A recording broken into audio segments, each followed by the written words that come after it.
Chair এমন ভাবে use করো যাতে আমাদের পশ্চার একদম সিধা থাকে আর বেশিক্ষণ এক পশ্চারে কখনোই বসে থাকবে না।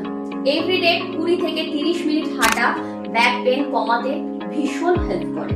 ব্যাক পেন যদি 1 থেকে 2 উইকস এর বেশি থাকে, পা যদি ঝিমঝিম বা অবশ হতে থাকে, অথবা যদি ব্যথা খুব বেশি তীব্র হয়, তাহলে কিন্তু এর মধ্যে কোনো একটা সমস্যায় যদি দেখা যায় তাহলে কিন্তু ডক্টরের সঙ্গে অবশ্যই পরামর্শ করবেন।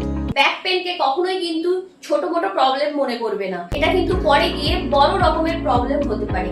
তাই যদি ব্যাক পেন হয়ে থাকে তো আজ থেকেই তার প্রপার ব্যবস্থা নেওয়া শুরু করো। আর যদি নাও হয়ে থাকে তাহলে তো ভবিষ্যতে না হয় তার জন্য প্রত্যেক দিন হালকা ফুলকা এক্সারসাইজ করো, পশ্চার ঠিক করে বসো, পশ্চার ঠিক করে হাঁটো, এগুলো অবশ্যই মেনটেন করো। আর ভিডিওটা যদি ভালো লেগে থাকে তাহলে অবশ্যই লাইক করো, ইউজফুল মনে হলে শেয়ার করো, আর সাবস্ক্রাইব করতে কিন্তু একদম ভুলো না। ওকে, চলো টাটা, বাই।